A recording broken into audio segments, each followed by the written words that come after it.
Friends, ఈరోజు స్వచ్ఛతా పక్వాడాలో 11వ రోజుకు చేరుకున్నాం. ఈరోజు కార్యాచరణలో భాగంగా చేతులు కడుక్కోవడం అవగాహన దినం. విద్యార్థులకు డెమో మరియు పాట, స్లోగన్స్ ద్వారా అవగాహన. కుందన, ఇందులో భాగంగా మన పాఠశాలలో జరిగే కార్యక్రమాలు చూడడానికి వెళ్దామా? అలాగే రాజేష్. టీచర్, ఈరోజు చేతులు కడుక్కోవడం అవగాహన దినం, అందుకని దాని మీద మేము ఒక స్క్రిప్ట్ వేయడానికి రెడీ అయ్యి వచ్చాం టీచర్. వెరీ గుడ్ పిల్లలు, మరి ఆలస్యం ఎందుకు? స్టార్ట్ చేయండి మరి. బామ్మా. అరే పిల్లలు, లిఖిత, శాంతి, ప్రసన్న, పుష్ప ఎక్కడికి వెళ్ళొస్తున్నారా? బామ్మా, మా స్కూల్లో జగ్గుగాడని ఒకడు ఉంటాడు కదా. ఎవరు? వాడే బామ్మ, మన వీధిలో తిరుగుతూ ఉంటాడు సైకిల్ వేసుకుని. వాడు. ఓ, ఆడ అల్లరి చిల్లరిగా తిరుగుతూ ఉంటాడు. వాడు హాస్పిటల్లో ఉంటే చూసొస్తున్నాం బామ్మ. అరేరే, పాపం ఏమైంది వాడికి? బామ్మ, వాడు అసలు స్కూలుకు రాడు. జుట్టు పెంచుకుని ఆడుకుంటూ తిరుగుతూ ఉంటాడు. వాడు ఎప్పుడైనా స్కూలుకు వచ్చాడంటే ఒకటే అల్లరి గొడవ చేస్తాడు బామ్మ. భోజనం చేసేటప్పుడు హ్యాండ్ వాష్ చేసుకోరా అంటే అస్సలు విండు, అలాగే తినేస్తాడు. అందుకే వాడికి జ్వరం వచ్చిందంట బామ్మ. కడుపులో నొప్పి కూడా వస్తుందంట. అయ్యో పాపం. బామ్మ, డాక్టర్ గారు చెప్పారు వాడి కడుపులోకి చాలా క్రిములు వెళ్ళిపోయాయంట బామ్మ. వాడు పొట్ట పట్టుకుని గట్టిగా ఏడ్చేస్తున్నాడు బామ్మ పాపం.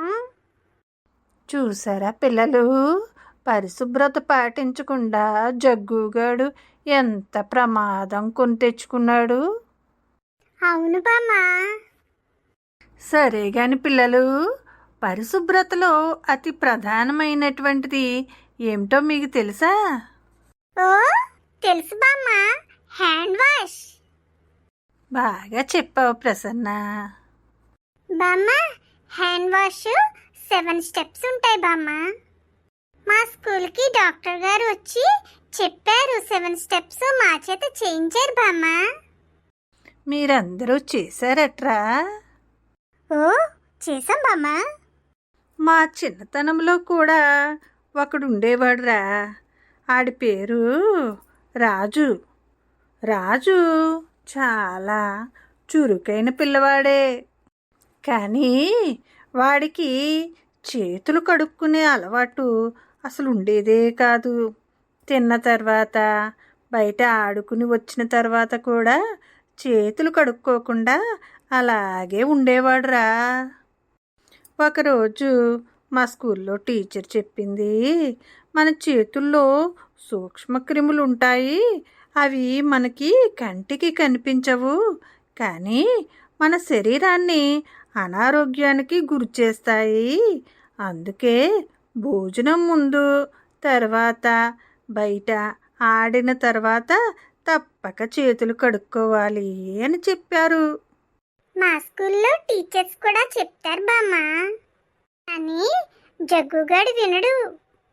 రాజు కూడా అలాగే తొలుత నవ్వుకున్నాడు. అంతగా కడుక్కోవలసిన అవసరం ఏముంది అని అనుకునేవాడు. కానీ పిల్లలు, వాడికి కొన్ని రోజుల తర్వాత జ్వరము, గొంతు నొప్పి వచ్చింది. డాక్టర్ చూసి చేతులు కడుక్కోకపోవడం వల్లే సూక్ష్మక్రిములు శరీరంలోకి చేరి ఇలాంటి అనారోగ్యాలు వస్తాయి అని చెప్పారు. రాజు అయితే అప్పుడు తెలుసుకుని బాధపడ్డాడు. అయ్యో, టీచర్ చెప్పినప్పుడు వినలేకపోయానే, ఈ జ్వరము గొంతు నొప్పి తెచ్చుకున్నానే అని ఏడుస్తూ కూర్చున్నాడు. తర్వాత వాడికి తగ్గిందా బామ్మ? తగ్గిందర్రా, ఎన్నో మందులు వాడాక కానీ తగ్గలేదు. అయితే మన జగ్గుగాడికి కూడా తగ్గిపోతుందా బామ్మ? తగ్గుతుందర్రా, కంగారు పడకండి. రాజుకి జ్వరం తగ్గాక మార్పు వచ్చిందా బామ్మ? ఓ, ఎందుకు మార్పు రాలేదు? అప్పటి నుంచి వాడు ప్రతిసారి భోజనానికి ముందు తర్వాత బయట తిరిగి వచ్చిన తర్వాత చేతులు తప్పనిసరిగా సబ్బుతో కడిగేవాడు.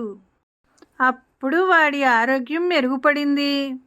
ఇతర పిల్లలకు కూడా చేతులు శుభ్రంగా ఉంచాలని వాడే నేర్పించాడు. హహహహ.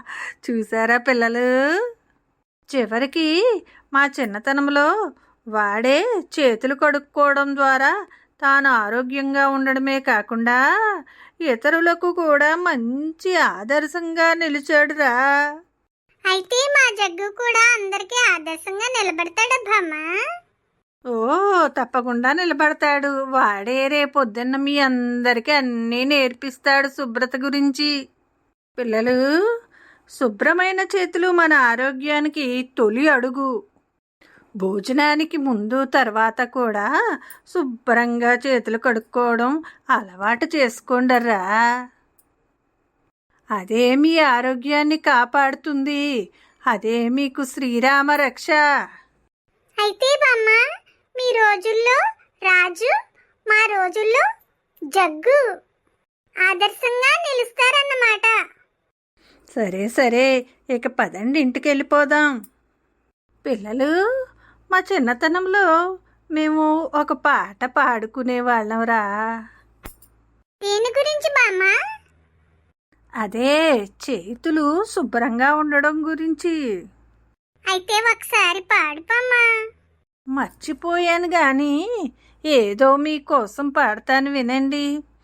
చేతులు కడుక్కోండిరా, సబ్బుతో శుభ్రం చేయరా. చేతులు కడుక్కోరా, సబ్బుతో శుభ్రం చేయరా. భోజనం ముందు తర్వాత తప్పక కడుక్కోరా. చేతులు కడుక్కోరా. సూక్ష్మక్రిములు దాగుంటాయి చేతుల మీదరా. అవి శరీరంలోకి వెళ్ళి జ్వరమిస్తాయిరా. నీళ్ళు సబ్బుతో 2 సార్లు బాగా రుద్దరా. గోర్లు అరిచేతులు శుభ్రంగా చేయరా. చేతులు కడుక్కోరా, సబ్బుతో శుభ్రం చేయరా. ఆడుకుని వచ్చాక కూడా చేతులు కడుక్కోరా. అనారోగ్యానికి దూరంగా ఉండడానికి ప్రయత్నించరా. చేతులు కడుక్కోరా, శుభ్రంగా సబ్బుతో చేతులు కడుక్కోరా. మనమంతా శుభ్రంగా ఉంటే ఆరోగ్యం మనదేరా. సంతోషంగా నవ్వుతూ రోజంతా గడుపుదామురా. మనమంతా శుభ్రంగా ఉంటే ఆరోగ్యం మనదేరా. సంతోషంగా నవ్వుతూ రోజంతా గడుపుదామురా. చేతులు కడుక్కోరా, ఆరోగ్యంగా ఉండరా. చేతులు కడుక్కోరా. బామ్మ, మర్చిపోయానంటూనే ఎంతో చక్కగా పాడావు. ఏదో అలా గుర్తుందమ్మా, బాగుందా? ఎంతో చక్కగా పాడావు బామ్మ. విద్యార్థులు ఎంతో చక్కగా ఈ నాటకాన్ని వేశారు. మీకు నా అభినందనలు. Thank you teacher. Thank you teacher. మరి ఈరోజు కార్యక్రమంలో భాగంగా కొన్ని స్లోగన్స్ చెప్పండి. అలాగే టీచర్. శుభ్రమైన చేతులు ఆరోగ్యానికి ముద్దు. భోజనానికి ముందు తర్వాత చేతులు కడుక్కో. జ్వరానికి దూరంగా ఉండు. సబ్బుతో చేతులు కడుక్కుంటే సూక్ష్మక్రిములు పారిపోతాయి. చేతులు శుభ్రంగా ఉంటే మన జీవితం సురక్షితం. ఆడిన తర్వాత చేతులు కడుక్కో, ఆరోగ్యాన్ని కాపాడుకో. శుభ్రతే శ్రేయస్సు. చేతులు కడుక్కోవడం అలవాటు చేసుకో. సబ్బుతో చేతులు కడుక్కుంటే వ్యాధులు దగ్గరకు రావు. శుభ్రంగా ఉండాలి ప్రతిరోజు. చేతులు కడుక్కోవడం మర్చిపోకు. విద్యార్థులు, చిన్న పని గొప్ప లాభం. చేతులు కడుక్కోవడం మంచి అలవాటు. ఫ్రెండ్స్, ఈరోజు కార్యక్రమం మీకు నచ్చిందా? నచ్చితే తప్పక లైక్ చేయండి, షేర్ చేయండి. మా బామ్మకు సబ్స్క్రైబ్ చేయడం మర్చిపోకండి. ఫ్రెండ్స్, తర్వాత రోజు కార్యక్రమంతో మరలా మీ ముందుకు వస్తాం. Bye friends.